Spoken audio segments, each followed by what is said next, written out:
Sorry, just setting up. Let me make sure everything's working. Hold on one second. Anybody can see me here? Let me move some stuff from over here.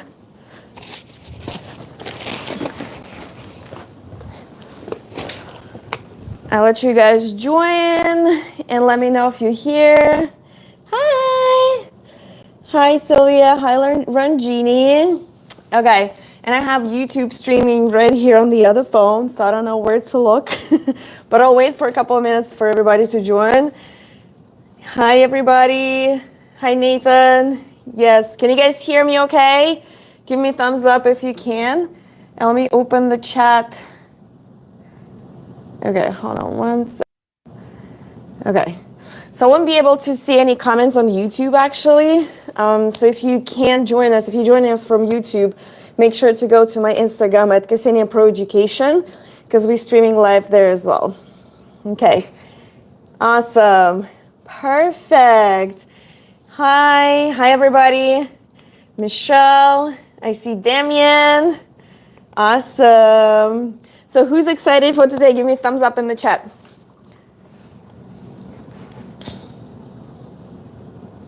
Okay, perfect. So while we're waiting for everybody to join, I'm going to introduce myself real quick. So I decided to start this live video series, which I call Coffee with Ksenia, right? So here I'm going to be teaching photographers how to get fully booked and make at least $5,000 a month from your photography. Hi guys, I see you thumbs up. That's awesome.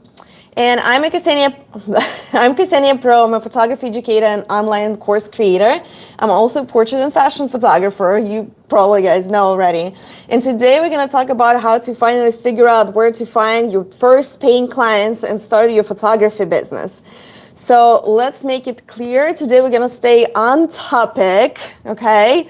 So in this video, so we don't talk about too many things. We're actually going to be focusing on how to set up, we're not going to be talking about how to set up your business or LLC per se, and I'm not going to be teaching you how to actually use your camera, lights, equipment, and all of that. However, if you have any questions that you want to ask me, leave all of these till the end. So this live will be about 30 minutes, and then I'll be answering your questions as well.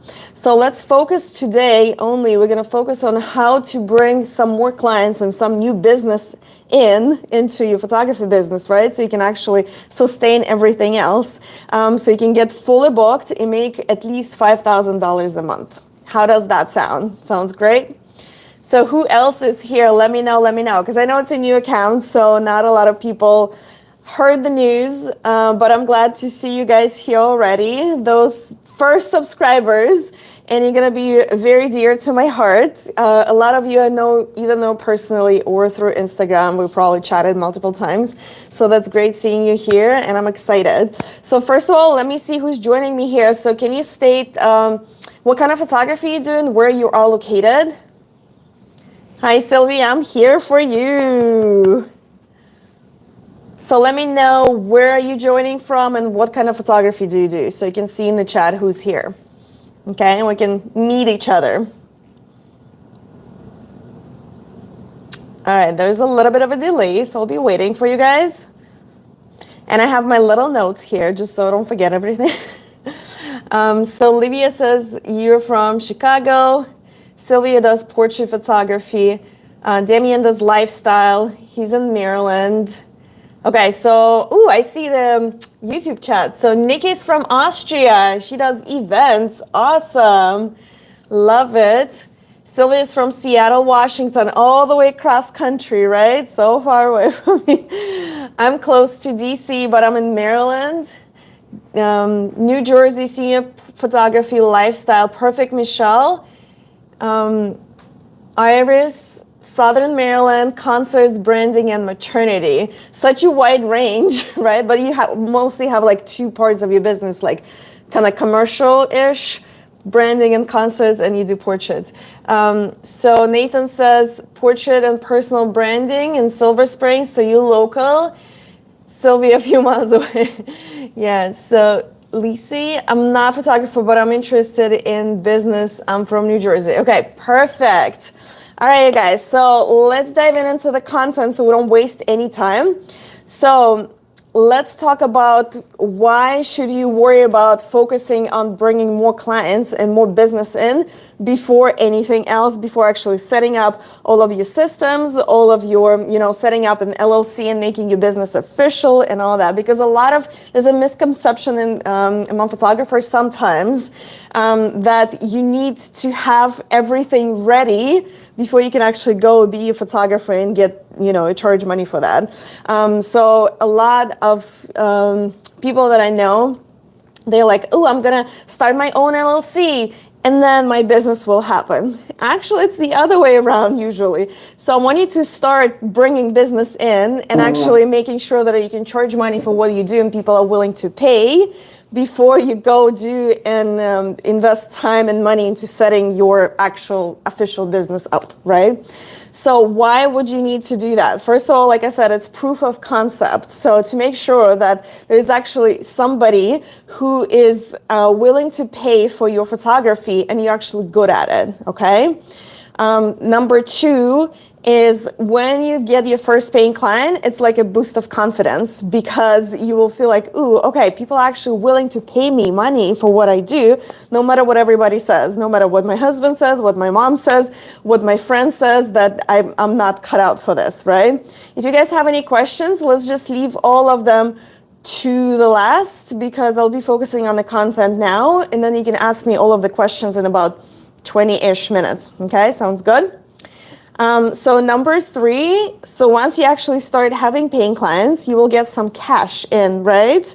And that's always a good thing, but be smart about it because you can actually pay yourself and cover the expenses in your business, but also you can reinvest in your business to make it grow even faster. So that's very important. Number four, you will actually know if this is something you would like to do because I've come across some of the photographers who started charging for their work and they started actually taking paying clients. And in the beginning, it's just like, oh, fun. Oh, this is like a fun side gig, but it's actually hard work too. And a lot of people don't realize that. And sometimes when you go into photography business, it seems it's just like, oh, it's just fun. So when you do it for free versus when you do paid client, it's a completely different situation because when you do it for free, like you don't have that responsibility, and also you can actually create, so you can pick your own clients kind of like in a way more when you do it for free, and also you can put more of your creative side on the plate, right, when you're planning a photo shoot. When there's a paying client, especially in the beginning, you kind of want to do what they ask you to do, so you're limited with your creativity and the things that you want to do because it's hard to find your ideal perfect dream clients right away, right off the bat, right? And also, but forget about the creative side because the business side, when you actually start working in your business, sometimes it takes over and it's just so many things that you need to first learn, second of all, manage and kind of like handle. And if you grow really fast, sometimes it's hard to keep up with all the admin and business stuff. So once you have your first like 10, 15 paying clients, you will actually know if this is something you really want to keep doing, okay? So that's why I want you to go get those first clients first before actually thinking about growing and building your business up. And number five, once you start finding your first paying clients, this is actually the first step to turning your passion into profits and the first step to getting fully booked and starting making at least $5,000 a month as a photographer, right? Sounds great. So for me, when I started my photography business, for me personally, it was very important to get some financial freedom because what happened, and everybody's story is different, I'm sure, but there's some of you who'd be relating to me. So I'm first generation immigrants. So we moved to this country in 2012. And for the first few years, I was not able to just go get a job like everybody else here in the country. So my husband was providing for us and it was not a lot. Okay, we were living on a very moderate income, lower than most. And for me, I felt like I was trapped in that, in that cage that I want to go make money, but I can't. And also for me, just mentally, and for those of you who may be stay-at-home moms or you're just financially dependent on your family for some reason, or maybe you're a student and you can't really you don't have a lot of time because you have to study, so you don't have a lot of time to go make money. So photography business is actually a great way around it because your hours could be flexible, so you can make your own schedule up to the point, right? So for me, again, it was very important to have my own money because I felt like I had to ask for everything. And even though my husband is a wonderful person and everything, still like that feeling that you tied to somebody because you don't have your own money and you can't make your own money. This is the worst feeling in the world.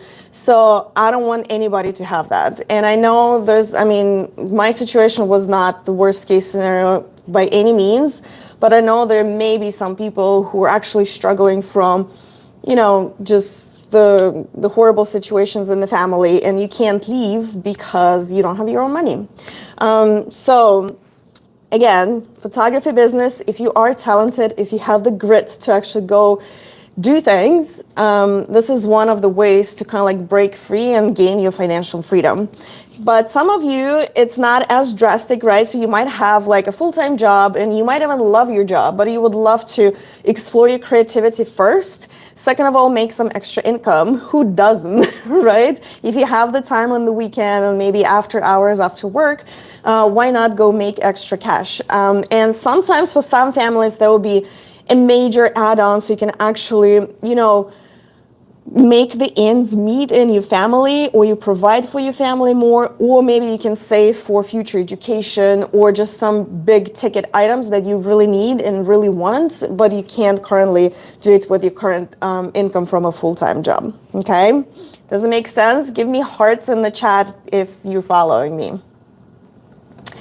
One thing I'm gonna tell you though today, there's no perfect time to start a business.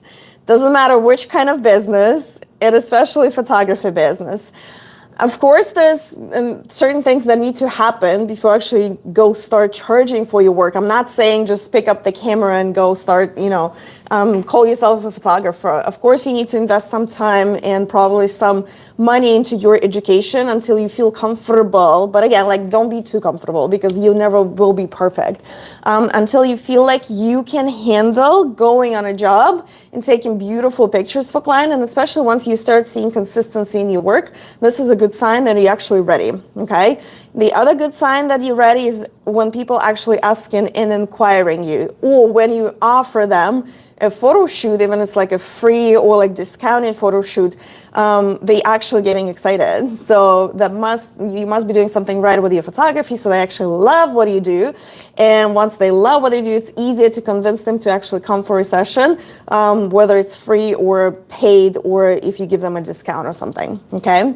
But like I said, there's no perfect time, because a lot of you probably sitting there in your head and like waiting, oh my God, I have to wait till I graduate to start my photography business, or I have to wait till my daughter turns 5 and goes to school to start my photography business.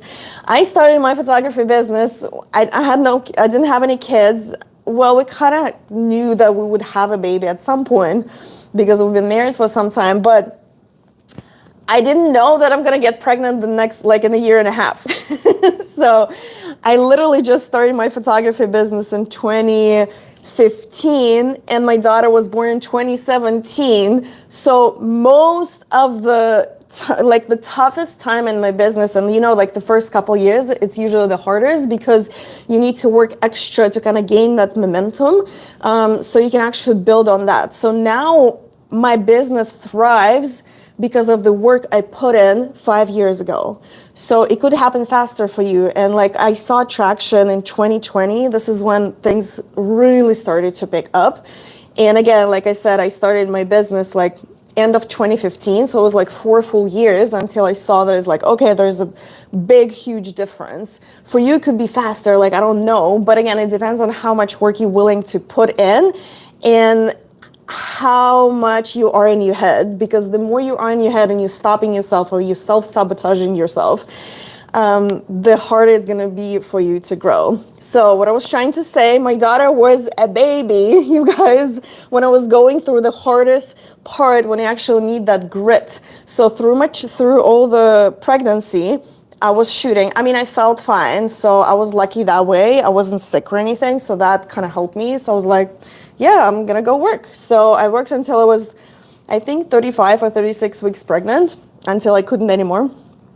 And then I delivered my daughter 2 weeks later. So I delivered at 38 weeks. That was a little bit earlier than planned. But I only had a break for 2 weeks, basically, to just probably, I was editing pictures. I can't remember anymore. It was all a blur. And then I was working through, like, with the baby here on the side, here in my sling, I was editing the pictures. But I don't regret it, because not only do I have the daughter, and I was still, you know, spending time with the baby, I do have my business, and I want my daughter to be proud of me, because mom didn't just stay home.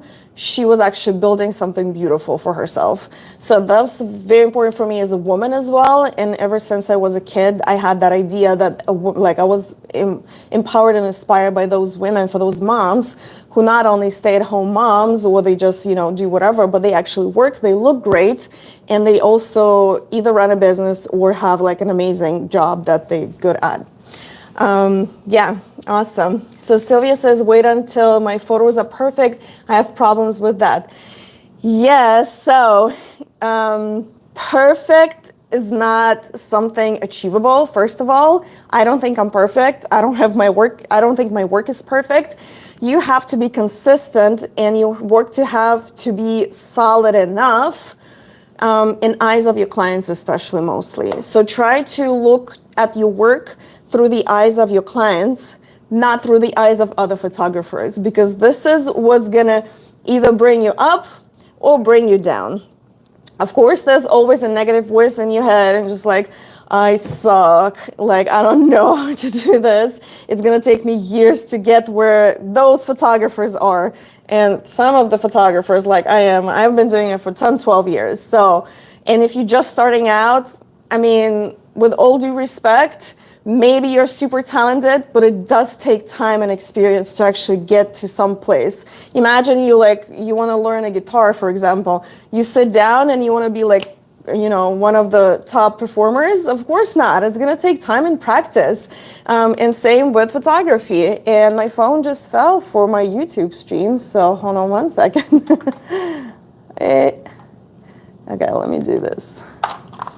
It keeps moving. Sorry, guys. One moment. Yeah. Okay. I was trying to set up like the streaming software, but apparently it takes 24 hours for it to be set up to actually go live on YouTube. Okay, I don't know if you can still see me. Let me just move this way. Sorry about that. I fell on YouTube. Okay, that's fine. Let me turn it a bit. I don't know what's happening here. Okay, so we can get back to what we were saying. Okay, last attempt. Let me actually unplug my... I have my mic plugged in. Maybe that's why. All right. Sorry, guys. I'm still here. I promise you. Okay. Well, at least on YouTube, you will see my studio, right? Okay, let me just restart this thing because I have a stabilizer. Sorry, I'm still here.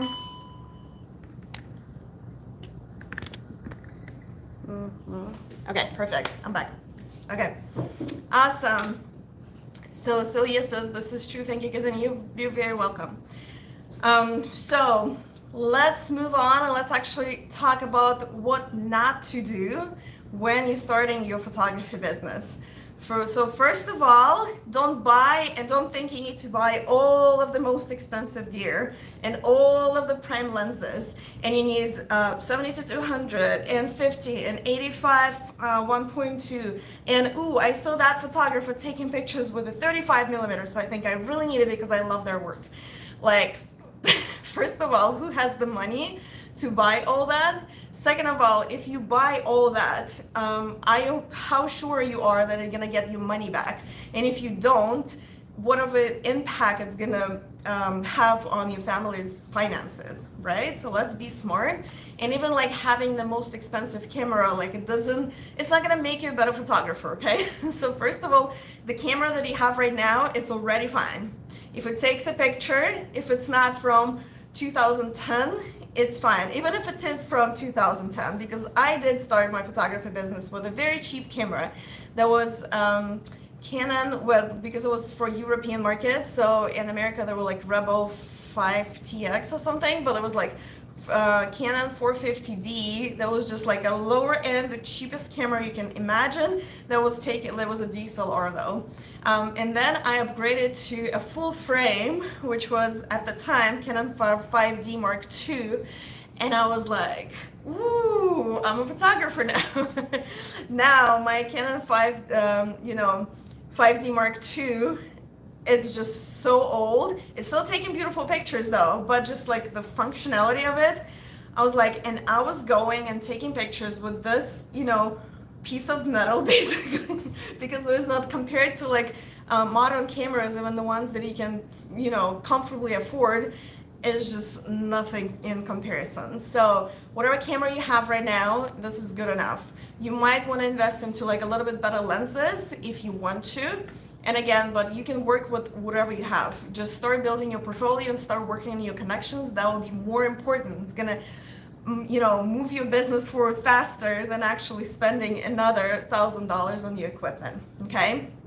So number 2, I know a lot of you probably not using your network or like your immediate circle to promote your photography business or build your portfolio. And this is the first mistake that I see, because your connections and your network is gold, and you never know who you actually know until you start thinking about it.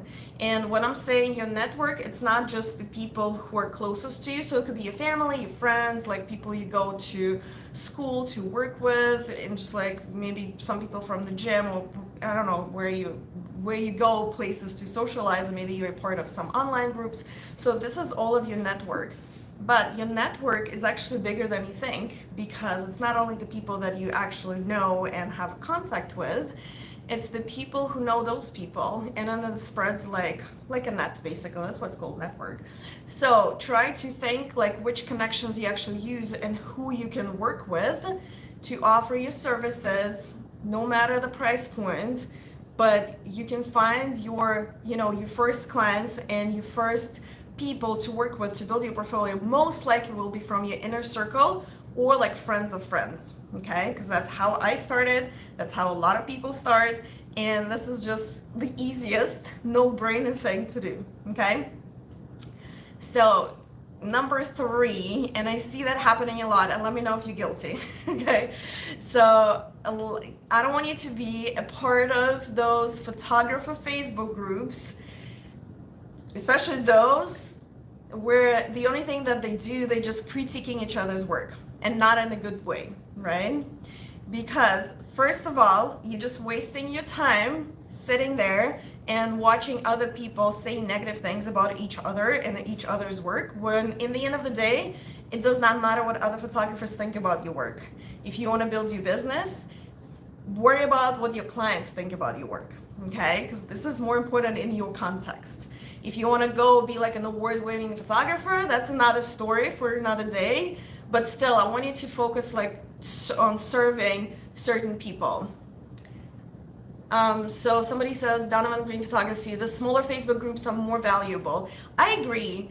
I just don't like Facebook groups in general, and it's nothing. I just don't like the functionality of Facebook. I've never been like a part of big Facebook groups or anything. So if you find the groups that bring you value and actually uplift you, please be part of those groups. Yes, but oftentimes I see photographers either complain or just, trash talk each other or critique each other for like, even sometimes it's like a constructive criticism that, that's fine, that's useful, right?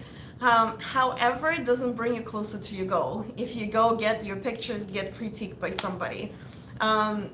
Because what I feel is happening at those types of groups, I'm not saying every photographer Facebook group is like that, not at all. But what I feel like a lot of people are doing there, so there's a lot of photographers or photographer wannabes in those groups who just sit there, literally all they do for their business and just, they do with their time is to comment on other people's pictures and uploading their pictures and sitting and complaining about not having clients. So you're not gonna get your clients by being a part of those groups. What I want you to do instead, find the groups and communities where your clients hang out or your potential clients hang out and start being active in those groups. Like, this is more chance that you're gonna find some people to connect who may turn into your clients, or at least you're gonna build some connections that are gonna help you get some clients in the future. So this is far more important for us as business owners to be part of those groups, okay? So number 4 is very big, and again, tell me if you're like guilty, okay? I want you to stop, okay? I want you to stop procrastinating and waiting for someone to tell you what to do and when to do it, okay? Because nobody's coming to rescue you. That's the news, the big news, okay? If you don't do the work, you're not gonna see the results. That's as easy as it is. Like, I can teach you how to get fully booked and start making $5,000 a month, but I can't do it for you. So you need to want this first, and then you need to get creative with the resources that you have. And number 3, you actually need to go and do the work and take action, make mistakes, learn from your mistakes. And the more education and more resources you can get from being a part of online communities like this one, watching YouTube videos, being a part of online courses, getting yourself a mentor, the less time it's gonna get you to achieve the results that you want. Because not only you're making your own mistakes and you're getting your own experience being out in the world of building your photography business, but you're also using the feedback and the experience of those people who are giving you the information and feeding you all of the data that you need to know, okay? And especially if you're using somebody else's systems and tips on how to actually, like, the step-by-step processes, that's gonna take you much less time to set up your own. Even though your photography business will be different from everybody else's, and that's just a given. You can't just go like copycat somebody. And it comes to any business, it doesn't mean if it's photography.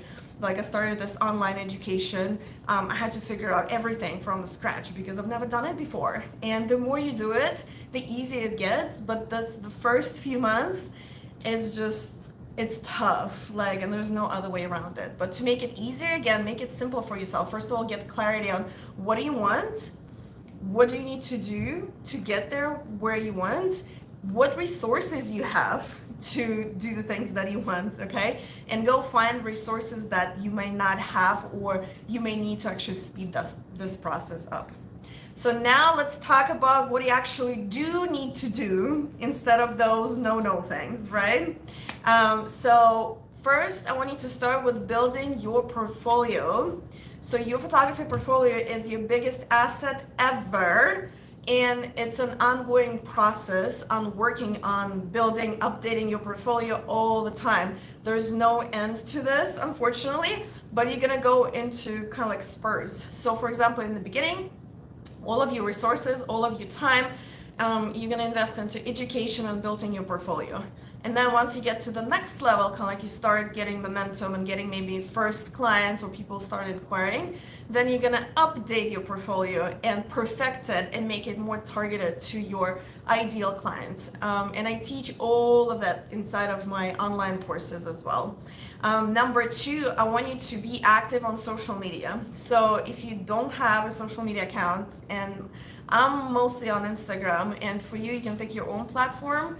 But I think for photographers, Instagram works best at this moment, at least, just based on the audience that's on Instagram and just the way you share the information, and it's like a visual platform. You can complain all you want, but this is what we need to do to be relevant and to be seen. So start being active on social media. Number 3, I want you to build a very simple website. And if you don't have a website now, start at least social media. So I want you to be online somewhere, anywhere, so people start seeing your work, they see your portfolio. And your portfolio, it's like, again, Back in the day, it was like a big heavy book of your best work that you go and actually show to clients, or for like commercial photographers, it's still the case. Sometimes you actually have your portfolio. But for us portrait photographers, like in the real world, all of the things are online. So whatever you post online, that's considered your portfolio. So make sure to post good work, okay? So number 4, like we talked about, use your connections, either online or offline. Use those people that you already know. If you're part of some groups or some communities, leverage those connections as well, just to go get new clients, or build your portfolio, depending on like which level you are at right now, where you are at your photography journey, and use those resources that you have. Number 5, I want you to go meet new people, either online or in real world. Basically, it's just another side of things. And again, if you're a very introverted person, that's going to be very challenging for you. But photography business is, and like part of my success, I'm not an extrovert like most of you think. I'm actually a mix, I think. So I do enjoy talking to people that I know, or that I know, like the way I'm talking to you. I kind of know you're interested in what I have to say, and I know what to talk to you about, okay? When I'm out in the world and like a party with 1,000 people, and you actually have to go in the crowd and somehow connect to perfect stranger, that freaks me out. And for most people, it's uncomfortable, okay? Unless you're very, you have a lot of experience with those type of things. And sometimes I would love to go and like enjoy and connecting to people and like be very energetic, but then I need some time to recharge as well. Sometimes I enjoy to just do like the editing with my headphones on and music loud, so I don't hear the outside world. So that's how I am wired, and everybody's different. And if you're more introverted, that's going to be more challenging for you to go meet people in person. So great news, we have online world where you don't have to be seen as much to actually connect and talk to people and ask questions. And sometimes you don't need to contact people directly. You can just comment into somebody else's Instagram page, and as long as you bring value, and as long as you have like a legit question that people are interested in, or you have something to say, chances are you're gonna get noticed, and people will be actually asking you other questions. Some people will maybe follow you. So there's multiple strategies on how to do that online as well. But what I was trying to say is, portrait photography businesses they go hand in hand with building human connections, whether you like it or not. If you absolutely hate people, don't be a portrait photographer. You can be a landscape photographer. You can take pictures of the products and all of those beautiful things that you can still create. But if you are in business of portrait photography, you better be somewhat good with, people skills, because this is important. And again, you can train yourself to get better. But again, you need to be honest with yourself. Do I really enjoy doing that? Do I have to do baby photography? Do I enjoy working with, for example, families? Do I enjoy working with business owners? Because everybody, you don't have to do everything, and we're gonna talk about it in some of the other episodes. Find the things that you're actually either good at, or you really enjoy and you want to get better at, and that's gonna be the best course of action for you. So number 6, I want you to start helping other people with your photography. And this one is very important. Let it sink in. Start helping other people with your photography. And you can start helping for free, or you can start helping but charging a little bit of money for that. Okay? But the key word is here, help, because we're not selling your work or anything. You're helping other people, and it's a very important concept to understand, because it's going to help you not only get better at photography, but also get better at business, and getting over your mindset blocks about, oh my god, I need to charge them $500, but they only make $2,000 a month. So you start thinking for other people first of all, and you start devaluing your work and your time. So instead of, so you're not taking anybody's money away, right? You're helping people and they're willing to pay you for the help. So that's how I want you to start thinking from day one. Even if you're doing something for free, obviously you're helping them. So what does it mean to help? It's not just for those, okay, I think you're pretty, let's go take your pictures. So it is kind of helping, but it's more helping you build a portfolio maybe. But if you actually reach out to people who could really use your photography, okay? So who would be those people? It could be a family who just had a baby, but they legit have no money to maybe invest into a professional photographer. So go offer them a photography session where it's going to be either free or just like for a very low price. It's going to be part of your portfolio, but at the same time, you're going to be really helping those people. When you help those people, they're going to be really, really grateful. They're going to remember you. And who knows, 5 years from now, they may not be in the same financial situation. They may be actually more interested in hiring a photographer and they will remember you, okay? Or they can just refer you to other people who can afford, your services and your prices, and they will be a wonderful client for you. So just think one step ahead. Yes, you are doing something either for free or just to be helpful. And again, it has to feel right as well. So don't go take free pictures for the biggest business in your city, right? Because they have the money to actually hire a photographer. But find those connections where you can actually go and be useful and be appreciated, okay? And how to help. So for example, it could be another situation. So if your friend or somebody is starting some kind of business or brand, offer them a collaboration. So you can take their pictures for their, for their website or just for the first inventory if they're selling something, or you can take their branding pictures if they're starting like a personal brand. And again, now you're working just for portfolio and for connections, but who knows, maybe a year from now their business will do really, really well. And if you were working with them from the very beginning, they will surely appreciate and support you in return as well. So being helpful and just like helping other people is a big part of my philosophy. So I'd rather sometimes not make as much profit, but I would rather help someone if I'm not going to be struggling in the moment. So you have to be smart about it as well. But I'd rather help someone so, it always comes back positive. It may not be tomorrow, but I always see a return. It's like an investment. You put your money and like you bought stock, and then 2 years from now, it grew like twice or 4 times as much, okay?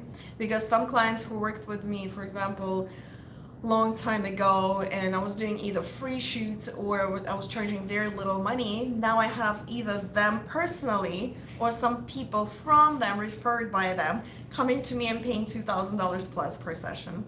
I call it an investment. It's just a delayed return on the investment, okay? So number 7, I don't want you to expect magic happen overnight, because it does take time, and I want you to be patient. So you have to have grit. You have to have kind of like the plan in place, so you don't feel like you're not, achieving anything. So keep your expectations in check and kind of like on the lower level. It's always easier. It's always better to exceed your expectations rather than, oh my God, I've been doing photography for 4 months and I can't, there's no clients, what's happening? I have my website, why nobody's coming? So be patient with yourself. Keep doing what you're doing, and it's gonna take time to see big results, but you can celebrate smaller wins just to keep you kind of like excited and keep your motivation going. So set up maybe a system of little rewards or just like little milestones. So, I did my 5th photo shoot, this month. So I already have 5 clients or 5 faces that you can put on my website, and they're all gonna look different. Or set yourself a goal, maybe take pictures of, people from multiple backgrounds and so you have more of a multicultural portfolio on your website. Because sometimes especially if you're a part of cultural community. So there's a big Russian community, Indian community here in the area, for example. I'm sure there's more other ones. And sometimes it's easy, especially if you're like an immigrant and you're like stuck in that circle of people, just because it feels safe and comfortable. This is where you're probably going to be looking for the first clients, but then try to step out of that circle as well, and get other people, get more connections, and different people to notice your work. Okay, and once you get traction, once you see that, okay, so finally my hard work in the beginning, I feel like it starts to pay off, and I see that there's like more people talking about me, it's actually easier for me because already figured out what I'm doing, how to set up my sessions, and I've done a few. So once you get that experience, and once you accumulate a certain number of touches with people, so by touches I mean you either know someone, you've talked to someone, you photographed someone, or maybe you just like they saw your pictures online. So all those little touches that we have with people who in our network, or like our audience that we're working with, or people who might be potentially be our clients one day. So once you accumulate a certain number of those touches, you'll be surprised actually how easy it is to get fully booked eventually and start making at least $5,000 a month or more. This is just I'm playing on the lower side here because there's a lot of money in photography and portrait photography if you do it right, and if you're not afraid of doing the tough work sometimes, and just if you are a go-getter, and if you have a heart for people too, that's very important. That's part of the process. Then there is no limit to what you can do. Okay, so do you guys have any questions? Now question time, and I'll try to look out because my questions on YouTube, they disappear in 2 seconds. So if I didn't reply to your YouTube comment, make sure to retype it one more time for me. Do you guys have any questions for me? I'm here for a few more minutes. How did you like this live? Are you excited to be part of this video series? Because we're gonna do it on a regular basis. So I'm gonna be going live on Tuesdays and Thursdays. Oh, Sylvia said, you already helped me so much. Oh, thank you. So what was the most helpful moment, or if you had any realization or like an aha moment, please do share so that we can know. Michelle says, love it. Perfect. Okay. How do you learn about the business of photography? Where do I go to learn about the business of photography? So long story short, I actually do have an online course that is called The Business of Portrait Photography, where I teach portrait photographers how to set up your business. And I'm not talking how to set up business, how to set up an LLC, but how to actually set up the systems in your business, and how to find your clients, and how to do marketing, and all of those things that you need to do as a business owner. So that's number one. Number two, go look for, YouTube is the free resource, right? I'm sure there's a lot of YouTube videos that you can find about the business of photography. But try to split it into smaller topics because it's just easier to find information that way. So for example, how to find clients, where to find clients, or how to set up the payments. So all those little things that come up as you go through setting up and starting a photography business. But it's more than just how to though. It's more like there's a lot of how not to, first of all. And there's a lot of how to think about what are you doing and what's the strategy behind it, because that's the big piece that I was missing in the beginning. How do you create a good customer experience for your clients at a photo shoot? Well, you have to, so the client experience starts with the first touch, with the first message, or however they contact you. Even sometimes it's long before they actually start the inquiry process. Just for what I see, like your personal brand, basically what they see online, this gives them an impression, right? So it's part of the experience. And then the whole inquiry process, the way that you took them from a stranger on the internet or a stranger in the room to your actual client, that's part of the experience. So the language that you're speaking to them, like all those things that matter, and like just how fast you reply to those emails and all of that. And then how to create actually beautiful experience. First of all, communication is key. That's all I can say. So manage their expectations and communicate really well. And this is like a big chunk of the experience. Where are you photographing them? Even like the quality of your work, it does matter, but communication and just like the way you handle things, it's far more important for people to actually be coming back to you. Let me answer some of the questions here. Hold on, I have 2 devices. All right, so Lux Content Co says, it's nice to hear that it didn't happen overnight. In the beginning is so discouraging, but you are right, it takes grit. It does, and now, so yeah, it definitely didn't happen overnight. But see, for me, why it took so long, because I was in my head first. Second of all, I didn't really have, so I had a lot of time because I was staying home for so long, and I had low expectations, so I wasn't actually going and doing, it's like I could have done so many things more or differently to grow faster, but it was just not a thing for me at the time because I was scared of, I was scared in a way of, so first of all, I was not confident. I didn't think I can actually go do it. So I was just like playing around or just like, oh, let me just stay here. I like taking pictures, but I don't want to tell anybody, that kind of thing. So if I went and actually did the things that I'm doing right now in my business, it would probably taking me less than 2 years to actually get to like a 6-figure photography business, for example. So again, it's because I already knew how to take, like I was already at a level that was, higher in terms of like photography and the product that it can create than most of the photographers, because I actually learned photography back in Russia and it's far more competitive, and just the way people do things and like editing, taking pictures, what you learn and how you learn it, you just, and there's more inspiration. I feel like it's just a different level of expectations from clients as well. So people, there's less money, right? Let's put it that way. But people expect you to do more for less money, basically. So you learn very fast. Because the clients are more demanding. So I started learning photography and doing a little bit of photography back in Russia. So that helped me a lot because I went through school, the life school of being a photographer back there, where you don't have a lot of resources. So you get very creative with how you do things, okay? And your clients are very demanding, so they want a beautiful magazine style picture for basically for free with no resources. So that's how you learn. That's why I'm so good at like DIYing things and like doing things on a very low budget that actually look amazing. And us as photographers, we can fake a lot of things. So that's what helped me in the beginning as well. All right, did you guys have any questions on YouTube? Because it just disappeared on me. If I didn't reply to your question, please just retype it for me, please, pretty please.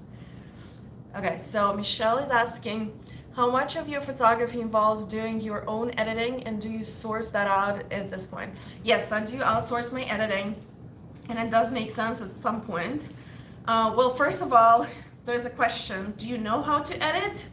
Do you want to learn it, or do you want to just outsource it right away? Because learning how to edit, that takes time as well. Okay, hold on, let me see. I'm having a hard time raising my price. What do you suggest for me? Okay, so I'm gonna reply to you, okay? Because it's disappearing on me. Let me reply to this question first. So outsourcing your editing. So in the beginning, you have to be clear with yourself. Do you just wanna learn the editing, or do you wanna outsource it so you don't have to spend that time learning? Because the learning curve for editing, it's the same as learning curve for photography or like anything. Like it's gonna take time. Now it's a little bit easier because the instruments that we have for editing, they're getting better and better, especially with like AI technology and all of those bells and whistles that are available now.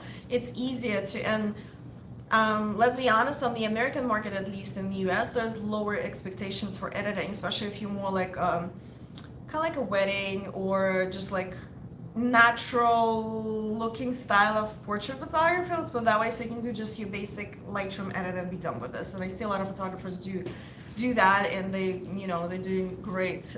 Greetings from Scotland. Okay. Hi.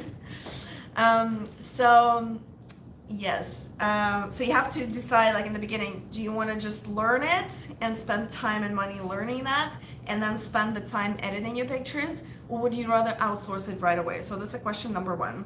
And that's gonna, define your growth as well. I truly strongly believe that every photographer needs at least to know how to edit, like basic, like you don't have to be like great at it, but at least you need to understand, have a basic understand how editing works, period. Okay, in Photoshop, Lightroom and Photoshop. Then if you do know how to edit at this point, right, but you're getting overwhelmed with editing because you're getting more clients or you're just spending too many hours editing, then you need the next decision-making process, right?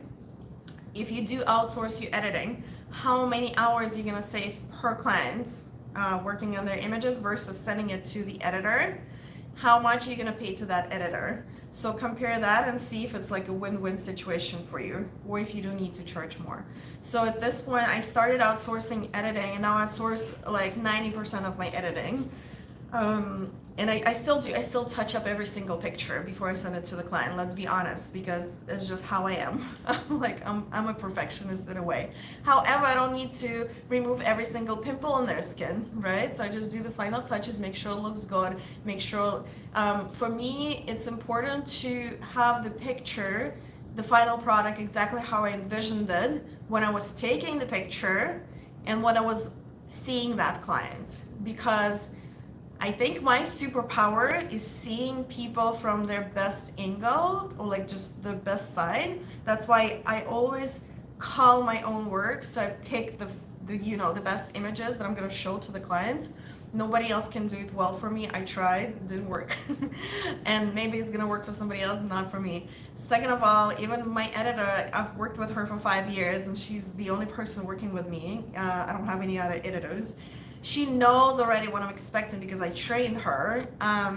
However, I still go and like I do the little touches that only I can see. So this is the same way, this may be your case, but at the same time, it makes perfect sense for me to outsource because of the volume. So at some point, I started outsourcing when I had the baby, basically. So I had my daughter in June 2017, and I had another editor, which didn't work really well for me, but I hired this person I'm working with right now, I think July or August 2017. So it was very I was looking at that point because just the amount of work that I was getting, the amount of clients versus the amount of time that was much less with the baby. Well, like the energy levels, like it was just not sustainable. In order for me to actually serve all those clients that I've had, I had to outsource it, and it made perfect sense for me.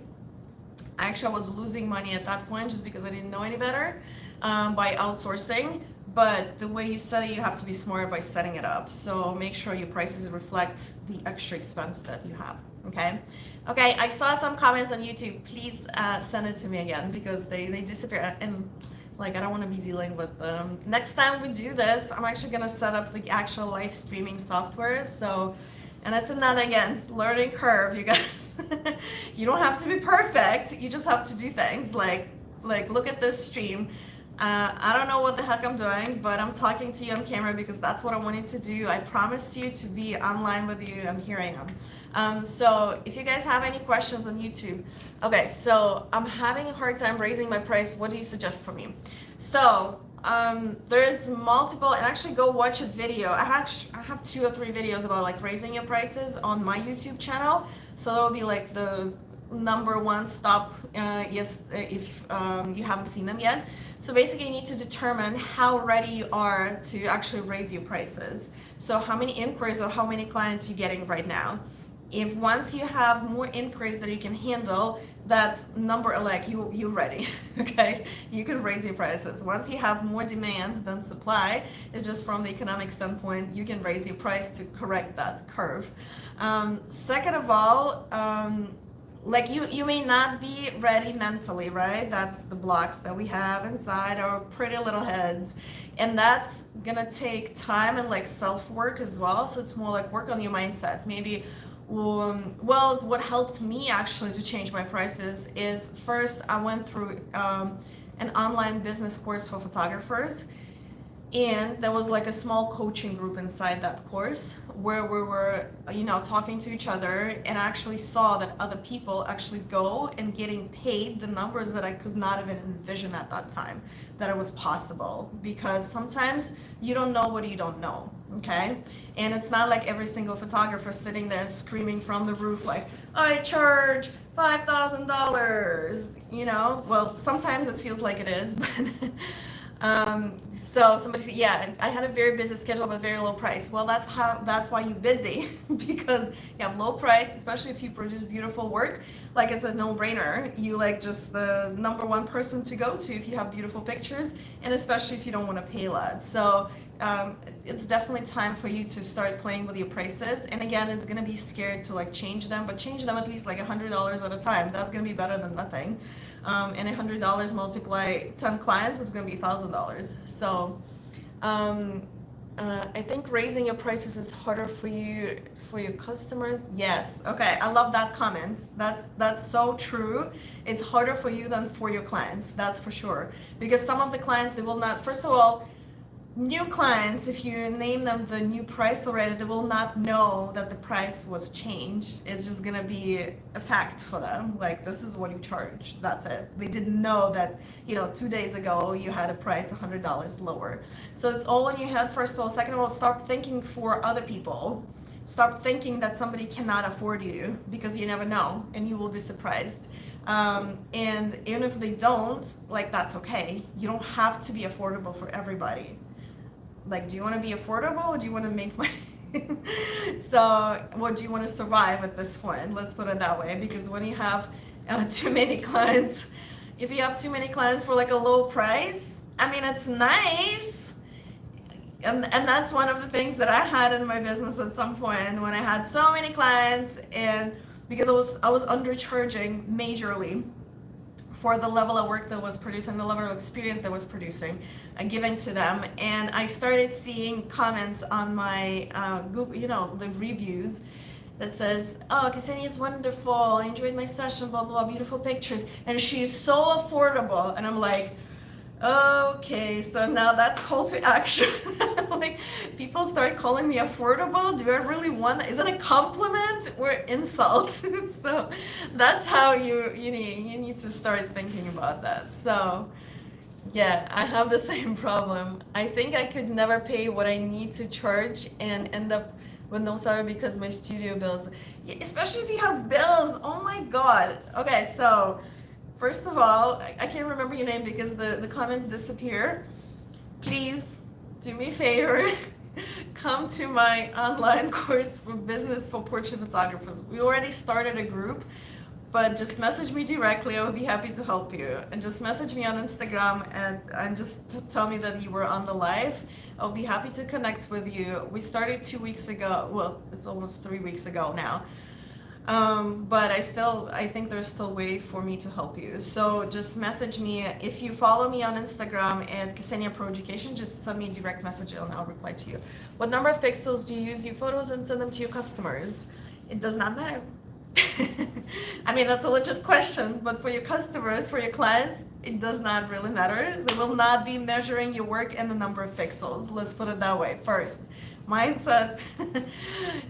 However, that's why I'm actually, but the good question, because that's why I'm actually trading my current camera. So I've been shooting on Canon R6, which was the new, I mean, it's not so new anymore. It's a mirrorless camera from Canon, basically full frame mirrorless. Before, I mean, I'm a Canon girl to begin with, so I've had all of Canon cameras, and I'm crazy that way because I never can find the perfect camera for myself. Okay, so shoot me. But I switched to Sony at some point. I thought I will be switching to Sony, so I got so I had a Canon 5D Mark III, and then I decided to get Sony S7R3.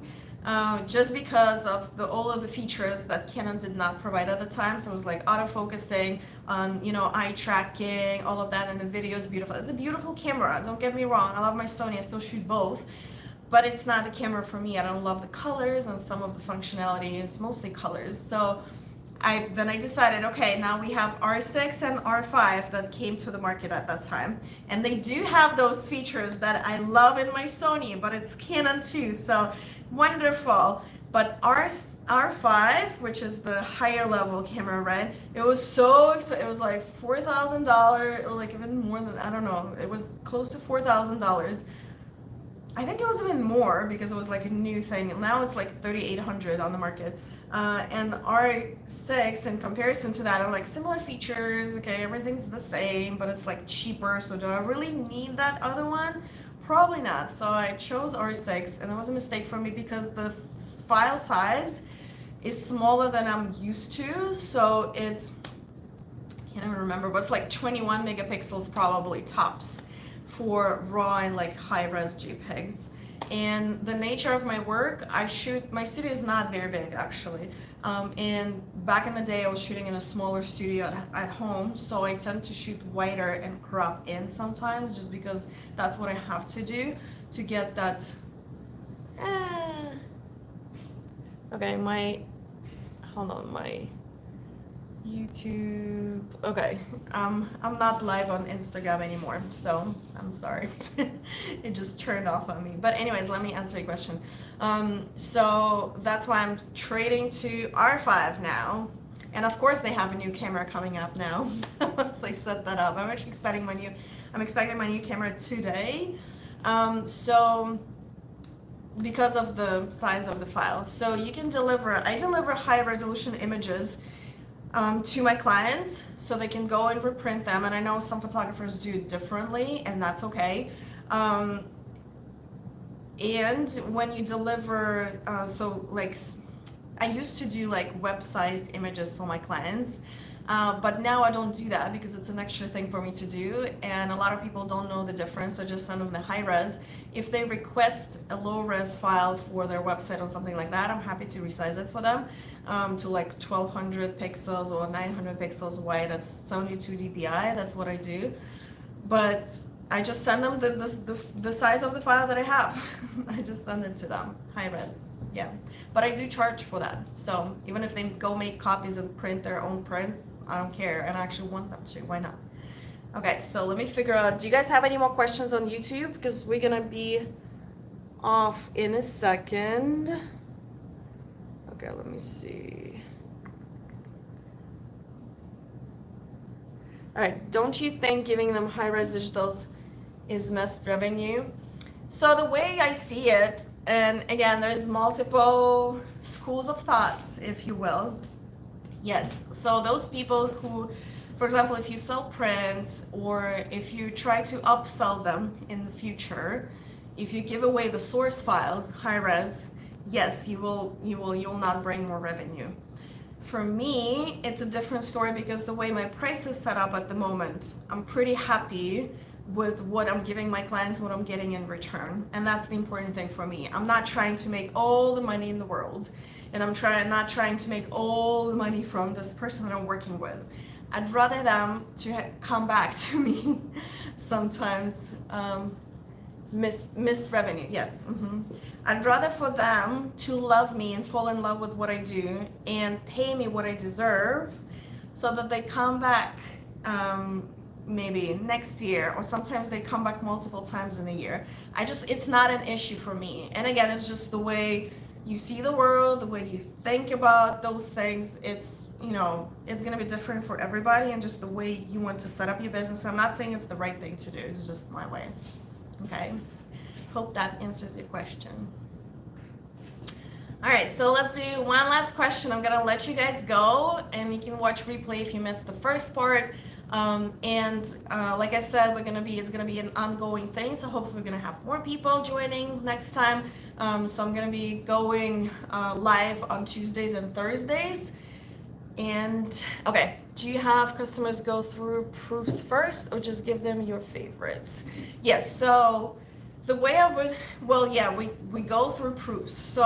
But I don't show them everything from the shoot. So I still go and call the session first.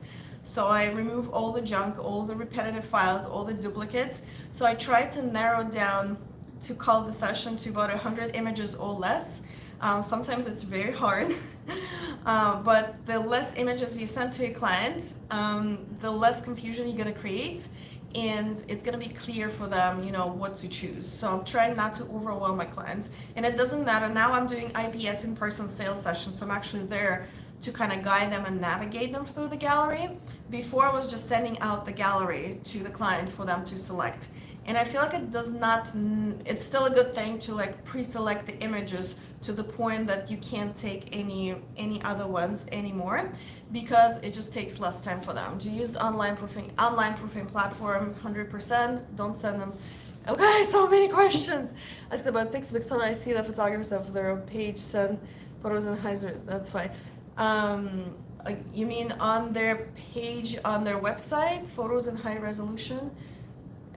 Sorry, like it disappeared on me. And I'll try to figure out how to do comments next time better. Okay, ask it again. Because you have photographers set up like their pages, just type something and I'll see all the comments. It'll just, hold on, let me see if I can fix that. Nope. Okay. Send the photos in on their page that send the photos in high resolution. How much the photos? Oh, high resolution. Okay, what is a high resolution photo? So there's two types of resolutions, low and high. Low is for the web, so the images load faster, so there's no weight, and the file size is smaller. So it's in megabytes or in bits. The file size is smaller.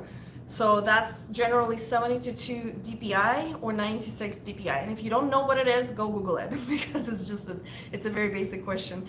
And then the high resolution images, the images for print, and it's just like the source file, basically what you get out of your camera. So it's usually around 300 dpi. That's the resolution. And then it could be, well, the size matters in pixels, like width and height as well. But there's two numbers to compare it to, okay? So go Google, like, what is a high resolution photo? So normally, like, I rarely say, like I said, sometimes I have to crop my work, but my image is at least 5,000 pixels on the long side. You can go like down to 3 as long as your DPI is 300, and it would still be kind of like a high res. So a good test would be try to print your photos or submit them to a lab. And if the lab says that you cannot print, for example, 8x10 out of your picture, that's a low resolution file, 100%. Because some smaller prints you can still do with like low resolution files, but 8x10 or 11x14 you cannot. So that's, the big difference is for printing. For online, it doesn't really matter that much. Hope that makes sense. All right, guys, if you don't have any more questions, I'm gonna let you go. And I'll see you next week. Doesn't matter where you get their prints, if they go to Walmart. Well, I provide prints for my clients, okay? It does matter to me, but if you're just selling digitals, you can either give them, well, you can upsell them prints or set it up in your online gallery so they buy prints directly from your gallery so you can get paid something. But if you don't want to deal with prints, and that's fine too, some businesses, some people don't want to do that, at least give them just great service. Give them suggestions. Hey guys, I don't do prints, but if you want to print, here's 2 labs that I trust, and give them the resources for them to use. That'll be like, the best you can do for them. Some people will still go to Walmart, and that's okay, nothing you can do. And if you do good photography, even your pictures from Walmart should look okay. They shouldn't look horrible, okay? I mean, maybe to you they're gonna look horrible with colors and stuff, but at least for your clients, they may look actually okay. All right, I'm gonna have to let you go, but thank you so much for hanging out with me. Next time, bring your coffee, I'll bring mine, and we'll have another talk next week. So next week, I actually see you Thursday. I'm gonna follow me on my new Instagram, Ksenia Pro Education, to get the updates, because I don't know what exact time I'm gonna be live, but around this like afternoon-ish time for Eastern time, okay?